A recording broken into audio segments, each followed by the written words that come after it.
the enjoyment of throwing this every year is certainly in front of me with friends that Sean and I and our students have met over the years. We got Denise leading the cheerleading, right? We have folks that we've seen like Kanawago coming over year after year, and we got new friends.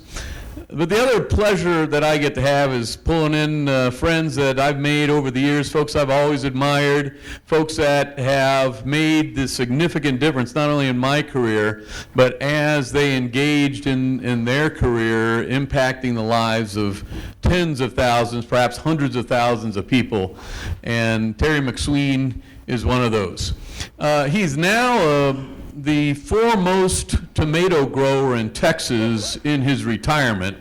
Not sure what he does with the rest of his time, but I think it has something to do with surgeries and getting out on the lake. Unfortunately, everybody has to retire, and Terry was one that just kind of got us in the gut because he was such a central part of what we know as behavioral safety, or as the market called behavior-based safety. So in our field of behavior analysis, Terry got his doctorate at Western Michigan University, and then was one of the founders of behavior-based safety, along with names that we've had here, Scott Geller and Aubrey Daniels, along with Tom Kraus and the like. But Terry was the one who, in my opinion, gave back in many significant ways. Certainly when it comes to education, you know, a number of interns that went through his consultancy, Quality Safety Edge, that was around for 32 years before he decided to grow tomatoes. And then he had a conference for over 25 years called Behavioral Safety Now. Anybody have a chance to go to Behavioral Safety Now over the years?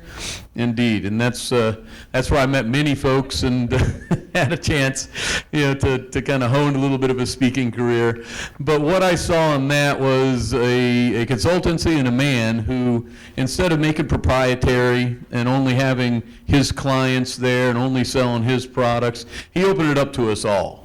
He opened it up to us all, and as he opened it up to not only the other consultancies in behavioral safety that are based on the science, you know, but also as academics and folks out, you know, do it in the real world. And remember many marathon speeches given there at BSN, and because of that, you know, it rose all the ships, if I should say, and the impact that conference made. His international consultancy, I'd meet people from China, from South America, and Europe as they extended their reach. And I don't think Terry's done yet. He doesn't know this yet, but I don't think he's done yet, because I guess once you drink the Kool-Aid, it's hard to put down the cup. So can you help me in welcoming my old friend and colleague, Dr. Terry Mcsween.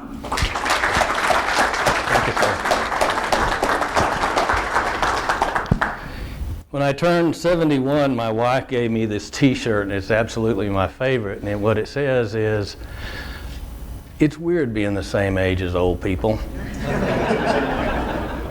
And the reason I bring that up is it's also weird coming to speak in front of a safety conference with my arm in a sling. Tim told me I had to make a safety moment about it, so here's the tip. When you have to change that light bulb, choose the bar stool that doesn't rotate.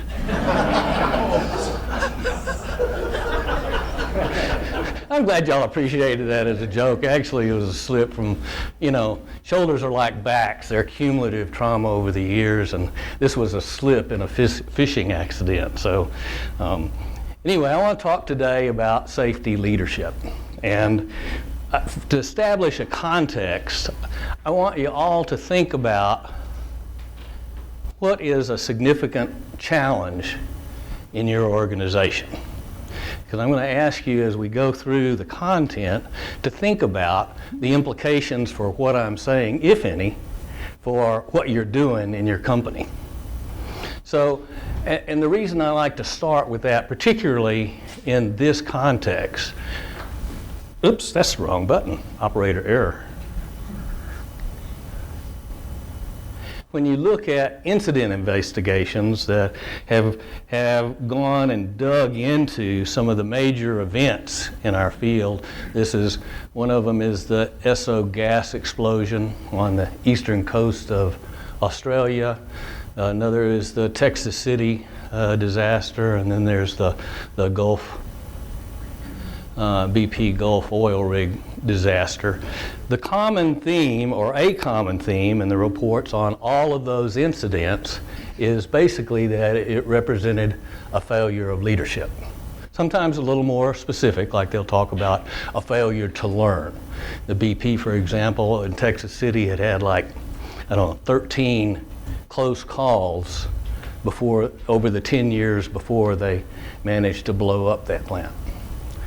And the implication of that, of course, is whatever the issue is that you're thinking about as the major problem facing your organization kind of falls at the feet of leadership. It's leadership's responsibility to identify it and develop strategies to address it. Tim mentioned I had a PhD in behavioral psychology, and this is sort of my mission in life. I learned probably in about the first year that all that jargon I spent learning over that 8 or 10 years in school doesn't work very effectively in communicating in business. And so, my goal in life has been to translate science to the people who need to apply it in ways that they can understand it. So that's what I hope to do today. I want to sort of link back, and one of the things I'm going to do is sort of be real clear about where the evidence is coming from as I talk about this. We discovered leadership was important in behavior-based safety very early on. This is a study we published in Professional Safety back in the year 2000, and what this graph shows is that the more your leadership participates, in our case, we didn't make the kind of distinction between employees. Some of my competitors started off thinking safety observations should be done primarily by hourly employees, and in some organizations that may work best. But we always thought if you came in the gate, you had a shared responsibility for safety. And so we didn't want to ask the employees to do anything that we weren't also asking the managers and supervisors to do. And so what this graph shows is if the leaders did 80% of the observations that they were scheduled to do over a 12-month period, the first 12 months of implementation, they got high levels of participation. They got set better than 60%, almost 70% voluntary participation on the part of employees. Where if the leaders did less than 40% of the observations they were scheduled, or safety walkarounds they were scheduled to do, they struggled to get keep 40% participation on the average. So we published that data, and then the following year we did a follow-up study with that same organization. And we found the same relationship. In fact, the relationship became even stronger. So we tried to publish this, but they thought it was just saying the same thing as the last one. I think it says something a little different, because that other study, that was in the first year and on the success of the implementation, where to me this speaks about the sustainability. So it turns out when you have better leadership participation, your process also is more easily sustainable. So we've always known leadership was important in the success of behavior-based safety. In fact, I would say that I've probably spent my career, a lot of times the consultants that worked with us would be working with the design team, and I'd work with the leadership on making sure they understood what their role was, working with them to plan their role in support of behavior-based safety. And so, also at the end of that, somewhere in the mid-2000s, we did a survey of all the leaders that we worked with. And mostly there weren't any great surprises, but there was this one quote. And I've been throwing it on slides for years because I thought it was it was the most important thing I learned from that study is a bad leader can kill a good process. And I just love that quote. And really that's going to continue to be the theme today. I want to talk about accountability, and then we'll talk about some of the skills or the more specific behaviors. And I do it in that order on purpose because I believe that accountability is the bigger issue. If you have good accountability, leaders, managers, supervisors will figure out what to do. But I think we can also create processes to facilitate that. So here's one of the articles. I call them lost gems in the OBM research because I think somehow they got overlooked, and we don't share this enough broadly with people that are actually in organizations doing the work. And this was an interesting study by a guy by the name of Dominic Cooper, who I find personally kind of a weird bird. He's from the UK and was teaching at Indiana for a while in Bloomingdale. I'm not sure where he is these days, but this was a really nice study he did. And he did something I thought was kind of innovative. He had the behavioral safety observers do an observation of their leaders. So they had a separate checklist for leaders on the things that they did on a weekly basis, and basically he showed that leadership support was important. In fact, I think there was a clear implication from this study, and basically the implication was if your employees see their leader do one thing every week, your process will be more successful. Now here's 3 studies that were done by my doctoral advisor that I also think got lost in practice, in translating to practice. I think most OBM practitioners don't use these concepts enough. And what Dick Malott and his graduate students did over a series of years was they showed that if you created a process where a graduate student met with their supervisor on a weekly basis and set specific targets for what they were going to do, and then met the following week to discuss what kind of progress had been made, guess what? They finished their degrees much, much more quickly than students who didn't have that kind of ongoing support. And I think that's got really significant implications for most organizations, because research is a hard thing to measure. But these guys did all of the book work and their lit reviews and put their studies together and got the methods written up, and they broke it into small tasks like that, specified it each week, and then in the context of the next meeting they would problem solve if they didn't get it done, and talk about what they were going to do next. And that allowed them almost completely to finish their master's degree program in 2 years, where it was a lot more hit or miss when compared to the other students who didn't have that kind of support. And I think that same, Renesas Likert, the guy who developed the Likert scale, those 5-point scales we use a lot in surveys, he had written on a concept that he referred to as the linking pin. And he talked about each position in a hierarchy being the linking pin up and down within the organization. But I think he talked about it primarily in terms of the information flow, and not so much the accountability. So what I think Malott's work does is sort of operationalize that responsibility of a linking pin more in terms of not just communicating what needs to go up and what needs to go down and sideways within an organization, but hey, what needs to get done? What do I need to get done this week? And it wasn't a one-way flow. It's really sort of assisting the students in self-managing, because by and large, the targets that were set each week were set by the students. And I think the largely missed implication of that is that's applicable in almost all organizations. If you were going to implement an organizational change process in your organization, I would encourage you to think about that structure and think about structuring meetings like that, and think about the implication of these 2 studies when you put them together.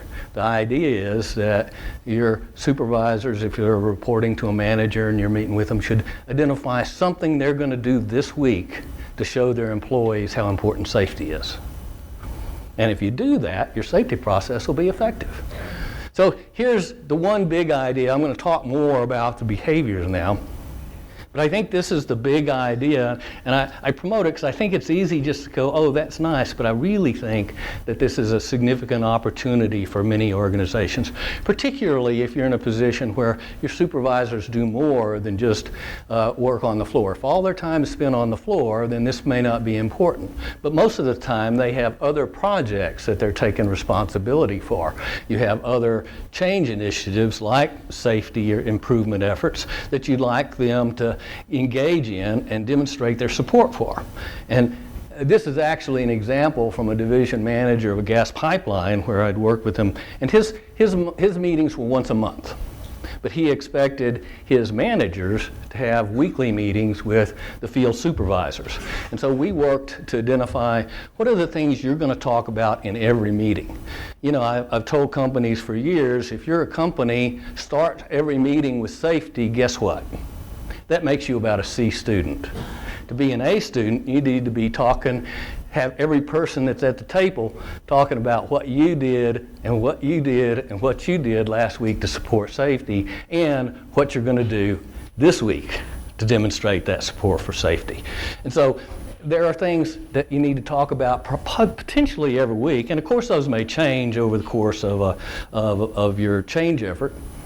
And there are also sort of what you might call non-recurring things, where you specify things that you're not going to have to talk about every week, but things that you're going to do this week to promote safety.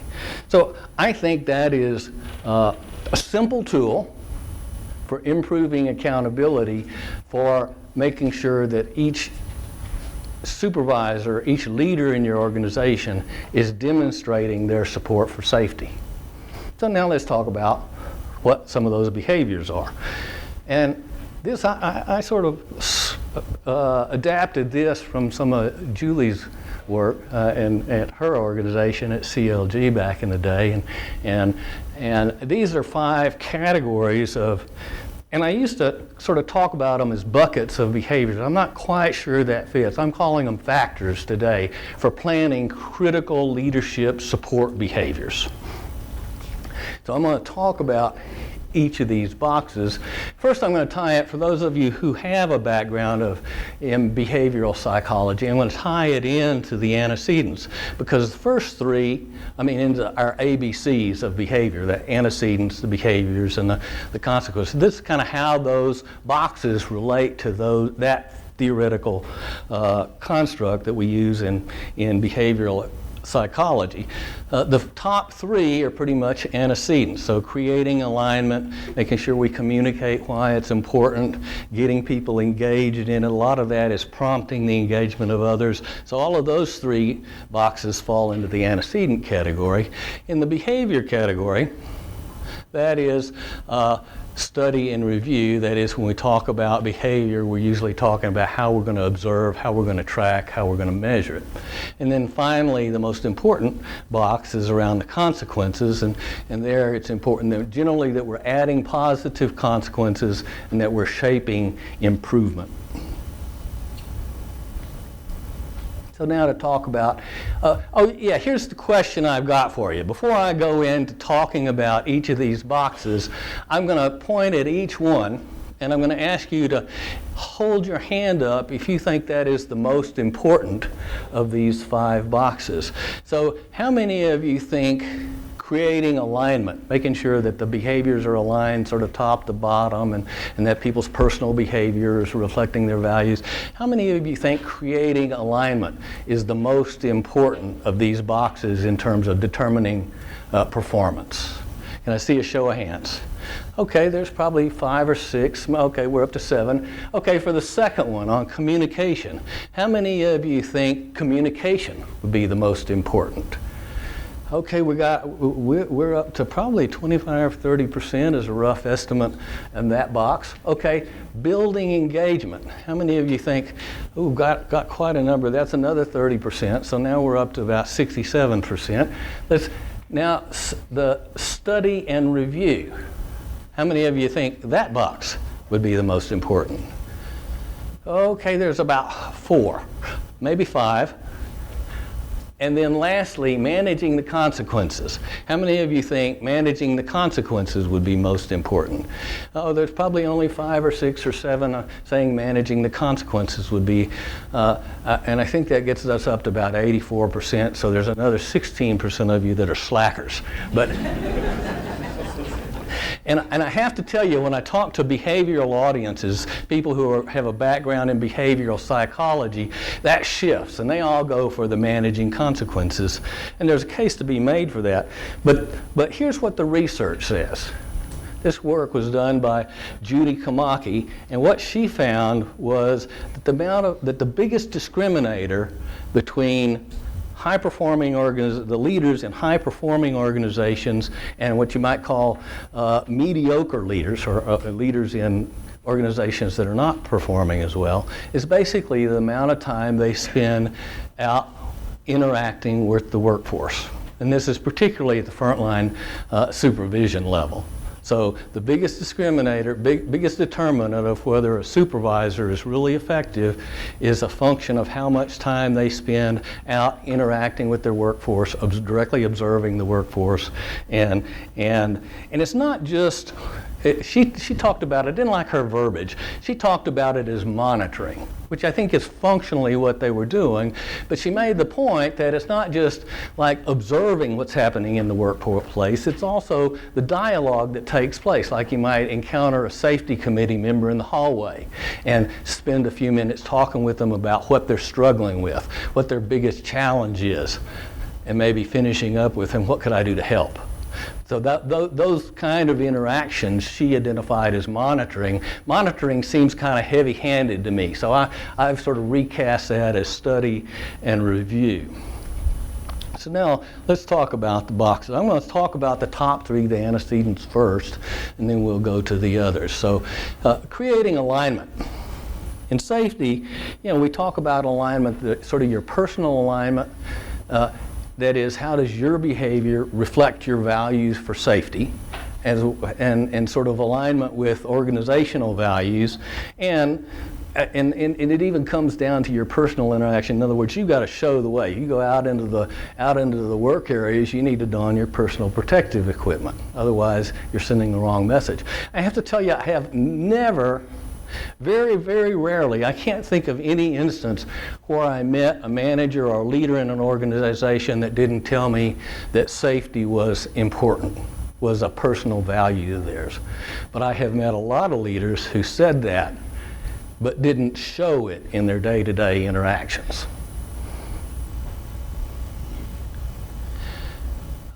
Here's another gem in the research literature that I just come across recently, and what this research says, there were like 17 different studies that showed that some kind of intervention having to do with discussing values has an impact on the behaviors related to those values. It turns out that if you have some kind of intervention around, discussions around values and the behaviors that reflect those values, it tends to increase people's consistency of doing them. It tends to increase their doing them in the face of adversity. That is, they're more likely to persevere even though it's difficult. And I think, the book I wrote years ago was called Values-Based Safety. And I think, I wish I had this reference then, so I could have talked more about how important that is, because I think that's part of the key to building that alignment, is having discussions about what is it we value and what is it we're going to do that demonstrates that value. And I think if you do that, find ways to integrate that, I think it'll serve you. And I think these one-on-one meetings, that's an ideal setting for having those kinds of discussions. In other words, I don't think those meetings should be about you delegating, dumping stuff for other people to go do. I think they should be a forum for us getting acquainted, getting to know each other, talking about what's important to us and our organizations, what we're going to do to live that. Here's a book I've come across recently by a couple of colleagues. Darnell has historically been a competitor, and she's written a book called The Wisdom Factor. And in there she talks a lot about how we present in different settings. The notion being, what is it that your behavior says about you in the workplace? But it goes beyond that, because she also talks about, okay, what kind of father do you want to be? What are your behaviors in interacting with your children? Do they reflect that ideal? What kind of spouse do you want to be? What kind of member of your community do you want to be? So she carries it a step further, and I like that. She also talks about some of the problems that I'm going to talk about later, about how we get hooked, how anger hooks us, how it works for us, and how dysfunctional that can be to our relationships. So I think it's a nice and important book, a little bit of a hard read. I've been going through this. My son and my wife and I have been sitting down every Sunday morning and going through and discussing a chapter, and we kind of rotate who's going to lead the discussion. My son's a senior at A&M, and I thought this was kind of my last chance to touch him and have him think about the kind of man he wants to be. We also have to worry about the alignment of our systems. And I'll tell you, the one I've seen that happens to us the most. I worked in an organization some years ago, and they had a position of planner, and they had decided they didn't need that position in reducing their headcount, and so they gave that responsibility to supervisors. And the net result of that was the supervisors ended up spending about 80% of their time in their office expediting materials, and it significantly compromised their ability to be out on the floor, interact with the people that are doing the work. And so I think the thing we really have to be careful of in designing our systems is making sure we don't, that last bullet, we don't put such an administrative burden on our supervisors that they don't have time to do their jobs.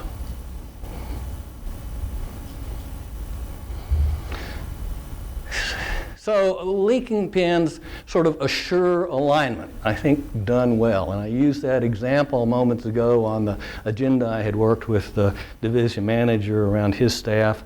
We also did that same thing with the supervisors, so that they had, and in some cases the crews they were supervising were out in the field, so we actually defined the agenda for a phone call that they would have typically at the end of each day to make sure that they had a couple of questions. They talked about the quality of the pre-job safety brief and the kind of interactions they had, and so we kind of worked that all the way down. But I think the notion of those individual meetings really provide an opportunity to address all of these things. The communication, if you've got a time when you're going to sit down with a supervisor that reports to you each week, that provides sort of an opportunity for you to think, what else do I need to tell? What's happened since last week that I need to share with my reports? And it gives them an opportunity, what is it that's happened out on the floor this week that I need to discuss with my manager? So I think that idea of those one-on-one meetings really provides a way, and then it addresses the next one. The next box, this building engagement. I have lost the laser button, but at any rate, that third box, building engagement, it gives you the opportunity. The way you build engagement is by involvement. And so having that meeting allows you the opportunity for the person that's reporting to you to say, here's what I'm going to do to show my support for safety. So let's talk about this next one, study and review. One of my associates came up with a nice way of talking about this when he said, good leaders are students of the business. And I think that's, and I love several of Dr. Vim's examples. He talked about learning teams. He talked about listening. He talked about honest inquiry, or there was one like that and I thought all of those lined up with this particular box. Obviously, there are different ways to study the business. Some of it is reviewing data on what your outcomes are, what's been produced, what kind of things are being identified by observations, and there's your own direct observations, and this last one may be the most important. That is, the discussions, the listening that was also on his list. I'm going to reinforce that because I think it's so important. Obviously, as in our training for observers in behavioral safety processes, that's sort of a critical component to how effective those conversations are, because they're not two-way if you're not listening as part of that. That one's so important that I think, particularly for leaders, oftentimes we need to train them. Judy Kamaki, in some of her research, she talked about problems in this area because, the first thing you think about as a leader is asking good questions. And I think that's right, asking good questions. The problem sometimes is, I remember the old DuPont stop process. Some of you may have seen it years ago. They used to have a two-step question asking process. What could happen as a result of doing the job that way, and how could you change that? And you can just imagine if you were to use that two-question, you'd go up to a crusty old welder and say, what could happen as a result of not wearing your face shield? Well, duh. And Kamaki talked about the problem with rhetorical questions, where we're sort of fishing for an answer, where we're trying to get the other person to give us the answer that we're looking for. She said she had videotapes of supervisors interacting out on the floor with their employees, and she said you could just see the employee getting teed off as a result of that discussion. And so I think part of that is that it really does have to be honest inquiry. We have to be seeking to learn. We have to be trying to understand what's going on with the issue that we're asking for. The other problem is asking why questions, because what happens when somebody asks, hey, why'd you do that? Does your energy go into problem solving? Not typically. Generally, it's all of a sudden, well, it was there or there. It goes into covering this whole thing rather than collaborative problem solving. Am I right? And lastly, I just added this last one recently. Turns out in discussions like this, when you ask people how they're feeling about it, it makes it a more personal conversation. Employees that get asked about their feelings in these kinds of discussions report feeling better about the conversation, that it makes it more personal, that it makes it a more meaningful discussion. So the question is starting sort of looking forward, looking backward, then looking forward. What did you try? How did it work for you? What are you going to try next? How are you feeling about it? How's it working for you? That's a good discussion, generally. Obviously, we can't make it, thank you for shopping at Clay Smart. It becomes too artificial. So that's another challenge.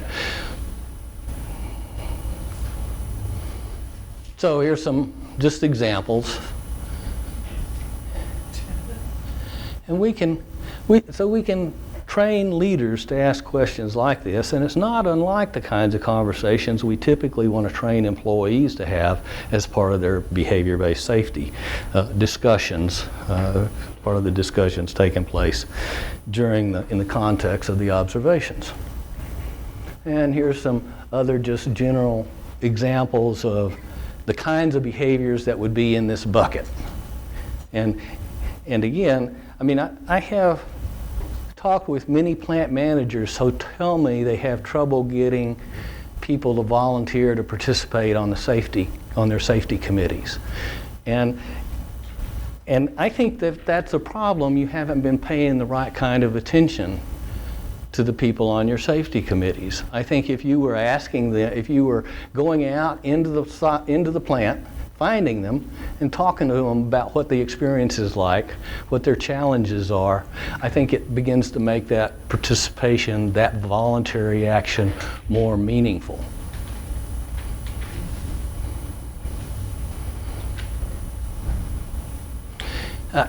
Here's, I think, one of the barriers in trying to create a dialogue, a positive dialogue, positive relationships between typically supervisors and their direct reports.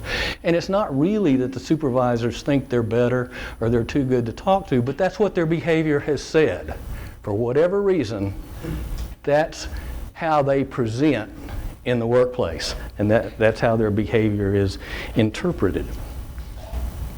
And that leads next to talking about the importance of consequences. And here, I stole this quote from Aubrey Daniels. He's obviously one of the people who is important in our field. If you know anything about behavior-based safety or organizational behavior management, you've come across the name before. And I love this quote from one of his books.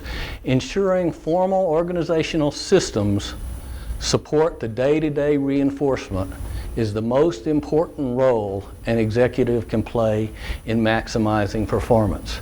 Years ago, Aubrey presented at one of the Behavioral Safety Now conferences that Tim talked about, and the title of his talk was the 3 R's in safety. And the 3 R's were reinforcement, reinforcement, reinforcement. And he was always a big proponent of it. But I think we've oversimplified that in some cases, because I think we have tended to interpret that as positive reinforcement means positive feedback. And I think, and sometimes positive feedback is positive reinforcement. Think about when it's not. If I come out and I give you positive feedback for something you're doing in the workplace, and you hate my guts, what's your response going to be? Is that going to serve as positive reinforcement? Probably not. And so the challenge I think that we have is for supervisors who have broken those relationships, because it takes a long time to repair them. And this graph probably has roots back to Aubrey as well. I don't know where it originated, but let's talk about it a little bit, because it's important in safety. We have minimum standards that our employees have to follow. And if they don't, it needs to be a disciplinary issue. And the implication of this is that these are our minimum requirements. And if you're not going to lock and tag out equipment in our company, you need to find another job, and we need to facilitate that career decision, right? So it's important. The problem with that is you can't really create a high-performing culture through the use of discipline and threats. And if you do, you'll damage relationships and it'll bite you. And so the only way we can achieve discretionary effort is through the use of reinforcement. Years ago, I was working with a power company, and I think an example kind of illustrates the importance of both of these. One of my associates, Grania Matthews, was working with the design team, and they were planning the BBS process for this electric utility in Canada. And I was setting up to do a one-day leadership workshop with the senior executives, with the president and his staff. And I'd shown up 30 minutes early, and I was getting my equipment set up, and about a quarter till, the president comes in and he says, I need a few minutes at the beginning of our meeting. He says, there's been some things going on, and I'm going to need to talk with my staff. He said, we may not be moving ahead with this behavior-based safety. That was a shocker for me, because I knew that, they were in the process of working to design it, getting ready to kick it off. And I said, well, tell me, what's going on? He said, well, we've had a couple of incidents in this past 6 months, and it came to the attention of our board of directors, and they commissioned an outside study. And the study has come back, and they said we really need to tighten up our enforcement actions, our enforcement and our disciplinary policy. I said, well, tell me about the injuries. What happened? He said, well, one case, we had a guy that worked in a bucket truck, and he fell out. And he didn't have his fall protection on. And everybody knew that guy never wore his fall protection. His supervisor knew he never wore his fall protection. And he fell out and he was seriously injured. I said, well, I see why they had some concerns about your implementation of your disciplinary policy. Tell me about the other one. He said, well, we had a guy, and most of our utility poles have a cross member at the top. And the guy was talking to his crew on the ground about making up a connection, as he spiked shoes and he was going up the pole, and he was talking to him. This pole did not have a cross member as he went, and he was talking to the crew on the ground as he went over the top and fell from the top of a utility pole. And I said, well, I don't think what's going to prevent that from happening? Well, there's a couple of things. The biggest thing is the crew had started yelling up to him to keep his eyes on task, to be watching what he was doing instead of looking down at them. In other words, you're going to have some peer support to overcome and prevent that kind of injury. And I told him, I don't think you're ever going to be able to drive that through disciplinary action. What you're going to have to do, that's why you need the behavior-based safety process, so you can, I'm sorry, where is it? Here we go.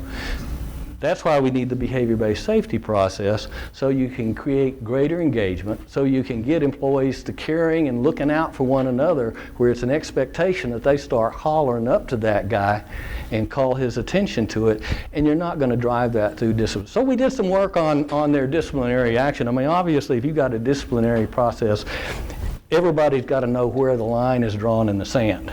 And every time somebody steps over it, it needs to be a disciplinary action. So you need a certain consistency around the use of consequences there. So we did some things with that and built that into our leadership training for the supervisors. And they did go ahead and do both of those. But I always thought that was kind of a nice example of the importance of building in reinforcement, because you're not going to get where you want to strictly through enforcement. Most of y'all know all that. So here's what we want to avoid. Keep up the good work, whatever it is, whoever you are. You know, that notion of reinforcement, how much more the grievous consequences of our anger than the causes of it. You know, I understand. You're a supervisor, you talk to somebody about how to do it, about how important it is that they do it, and you go out in the workplace and they're not doing it, and it tees you off. But I think we have to be able to teach our supervisors enough about themselves. In other words, we've got to create enough emotional maturity that they don't respond to that situation in anger, that they think about and find a more constructive way to interact with their employees. And I think that's part of the challenge, because it's easy for us to get hooked on the threat of punishment. When I go out and yell at somebody, what happens? Their behavior changes, and it changes right then and right there, and we get hooked on bad behavior. We get hooked on responding in anger because it works for us. And it takes a fair degree of emotional maturity to step back from that, not respond in anger, and go at it one more time in a collaborative and problem-solving way. And it serves us to do that. And I do think we need to find other ways to build more reinforcement in and to take advantage of the natural reinforcers. And I think the most obvious one is sort of personal growth and development. I think, you know, every position we have should be a stepping stone in somebody. I mean, it doesn't mean a new position or a new career, but it should be a stepping stone in their personal growth and somehow align with what they're interested in doing and growing into. And I think these days we have a lot of online training opportunities. We have great academic programs. And we have certificates, all in the area, just in my area of behavioral psychology. And I think many people on our safety committees, and many of you are doing it right because that's why you're here. How many of you are not in a formal manager position but are on a safety committee participating in? And so many of you guys are doing it right, and I think, you know, that also is the opportunity. If you're having trouble getting people to volunteer to participate in your safety committees, if you make it personally important to you and you study and learn from them about what's going on and you create opportunities to come to events like this, I don't think you'll have problems getting people to participate on your safety committee for very long. So your assignment, I'd invite you to consider establishing weekly meetings, particularly between your managers and frontline supervisors. Because I think that's where you have an opportunity to have discussions about what you value, what your people value, what your organizations value, and what they're doing to demonstrate that value.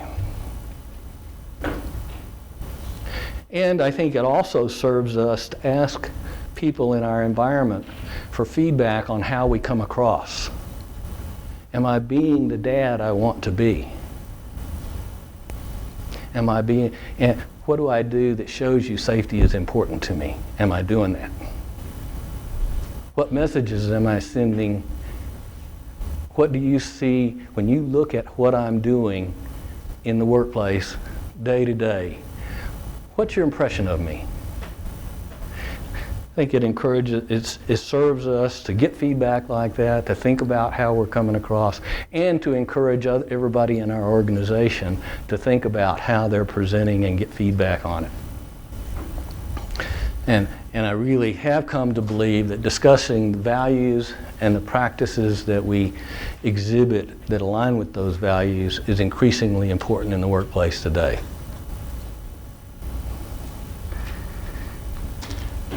And that's what I've got for you. Thank you, Terry. We are so thirsty for knowledge, and Terry just has us overflowing that luckily we got these Camelback bottles provided by Eastman Chemical as one of our sponsors, which we appreciate. We can drink from. Terry's been at this for quite a while, as you can tell. He, I don't know, how many different companies would you say over the course of your career you engaged with? I really have no idea. I wouldn't hazard a guess. That was one a year? 3 a year? I would have had a bad year if I didn't. All right, so we're looking over 150 different companies, probably personally engaged with, but also many others that had a chance to learn from your book and see you speak and see your people out there. So, wealth of knowledge here. You only got a little bit left. So what questions do we have for Terry? I can only take one at a time. I just have a comment. If you struggle with reading that book, I'm probably not going to buy it. Well, my son and my wife say it's a little redundant, and my son says difficult to understand. Some of the sentences are too long, so. But I loved it. So we got one over here? Yeah. Denise. Sure, Denise. So let's say you get the checklist, you get people using the checklist. What happens when it becomes a pencil whipping thing? I think you have to look at the environment that turned it into a pencil whipping exercise. I think that's clearly one of the problems with having quotas. It's clearly one of the problems with, you look at the one documented failure that was published in Safety Research by ASSE in the day. And it was a gas production platform off the coast of Africa, the Chevron facility actually. And you look at that and you read that, and that's a case study on how to make your BBS process fail. They had a 3-page generic checklist, for one thing, but they required all of their 200 employees to do one observation a day. How quickly do you think that turned into a pencil whipping about the day after they implemented it? So I think most of the time we do that to ourselves in the way we create the process. I don't think there's anything inherent in a checklist other than, they do need to be, we have to create systems that adapt to changing requirements in the workplace. So if we're using a checklist, it needs to be adaptive to changing needs when we change our process or other things. But I think the other big thing is just in those contingencies, if you require it, if you create big incentives around doing observations, I think either of those is going to automatically, without question, turn it into a pencil whipping exercise. Terry, in the oil and gas industry and distribution industry, there's a lot of lone workers out there. And I know you were fiddling around with a behavioral observation program with lone workers. What wisdom do you have to pass on to those type folks or those type programs? You know, it's always surprised me that those work, but I think done well, they do. But they do have to be based on reinforcement. You can't make people do it, and if you do, you're going to get pencil whipping. Somehow, we have to show value for people willing to step up and say, here's what I did that almost hurt me, so that somebody else can learn from that before it hurts them. And it's not an easy thing to do, and I think more than in behavior-based safety in general, leadership becomes the key. Because I thought delivery drivers just sitting there in the truck. You guys work. You guys work for a living. Yeah. Other questions for Terry? Yeah, right here. Go ahead. In that 5-part, My 5 buckets? yeah, where Leander, the second one was communicate, the fourth one, which you determined was the most important, was monitor and review. Yeah, study and review. Yeah, study and review. Be a student of the business. Yeah. After studying and reviewing, wouldn't you have to communicate? Oh, yeah, absolutely. That's Wouldn't it be the communicate being the most important part? okay, that's a good defense. Yeah, it absolutely is. If you study and review and it's all kept in here, then you've lost it. Yeah, it's a system, and you really need all the parts. The communicate there usually just refers to making sure people understand how important it is, but it's also sharing new information, sharing lessons learned in other areas, and I think the engagement comes in too, because if you're not engaging with the person that you're talking to as you're trying to learn more about what's going on in your business, then we've missed the boat as well. So yeah, I'll give you points on the communication. The 30% of you that chose that, it was a good choice, especially using that rationale. Go with Jerry, then we'll go over here, and we'll end with Sam. The point of, we need to teach our leaders about themselves and how they react in situations. And do you have a couple examples of as how, as myself as a leader of managers, how I can create that? Yeah, it is a tough assignment, and there's some work going on in our field in the acceptance and commitment therapy arena, and basically what they try to teach people to do is recognize that that's an emotional response. Recognize that what you've seen has pissed you off, you know, and then step back. You know, they make the point that you can't necessarily change what you feel, but you can change how you respond to what you feel. And so the idea is to teach people to recognize that they're feeling angry and to choose to respond, to take a few deep breaths or whatever there is to mediate that, and choose to respond differently, you know, to walk away for a few minutes and then come back and interact and have a constructive interaction. And you know, there are books out there on emotional intelligence, and there are other books on the acceptance and commitment therapy. But I think that the simplest strategy is that, to try to get people to recognize the emotions that they feel and then choose how they're going to behave in that circumstance. Lori? Yeah, this might be too big a question, but you know, how do safety professionals who aren't in the line management of, you know, the operations, so to speak, how do they help managers and supervisors sort of facilitate this behavior-based safety? And I mean, how do you go about doing that in the operation for the safety professionals? That's a great question. I think, you know, the notion of the one-on-one meetings is sort of been illustrated as cascading through an organization, but I'm not sure it has to be that way. There might be key meetings where it would serve you as a safety professional to set up a regular meeting with different managers in the hopes of sort of coaching them. And I don't think it's like top down. I used to have probably the most effective working relationship I ever had in QSE was with a woman named Angelica Grindle. Some of you know her because she really managed the Behavioral Safety Now conference for the last couple of years. And as I was moving into retirement, I made her president of Quality Safety Edge, and she and I would have a meeting. We started out every Friday, and she said, you know what, I'd rather have it every Monday so I can think about what I'm going to do in the coming week rather than reflect on what I did. And the reason that was so effective, I didn't dictate to her. She used me as a sounding board for her, and I used her in the same way. I'd say, here's what I'm going to do this week. And it became a self-management vehicle for both of us. And she probably didn't perceive it this way, but I very much perceived that as a peer-to-peer interaction. I mean, I was her boss. It was my company. I hope she didn't feel that way. I hope she felt the same collaboration that I did. Sam? Yes, thank you, Terry. Much appreciated.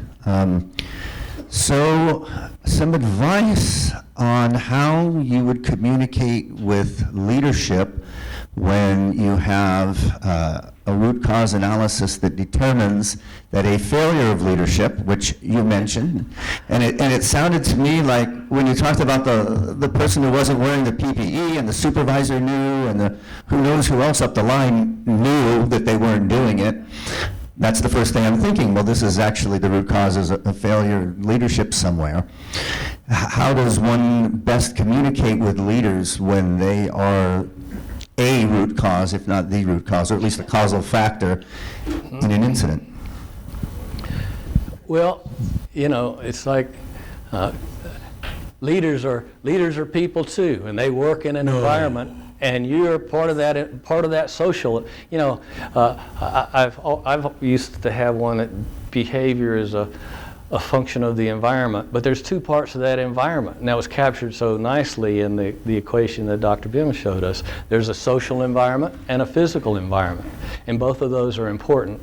The social environment is what's easier for us to manipulate. And I think it is the critical one when you're talking about the responsibility of leadership. And I think, you know, part of our challenge is to give them systems that make those things happen. And I think those individual meetings are part of that system for most organizations, and those discussions about what are our values and what are we doing to live them. I guess that was Terry's drop the mic moment. Yeah, hey, Sean, don't we have a position open at Appalachian State for a new professor? We are. And Terry's retiring, so he doesn't really have a job right now. What do y'all think? Should Terry apply to Appalachian State? Terry Mcsween, he's here all week. Thank you very much, Terry. Very much appreciated. How you doing? Need a standing break, a bio break before we dive into COS? Why don't we take a 10-minute break? That's all right, just a little bio break. It is 11 o'clock now, so at 11:10 we'll be back in here. Bright and shiny.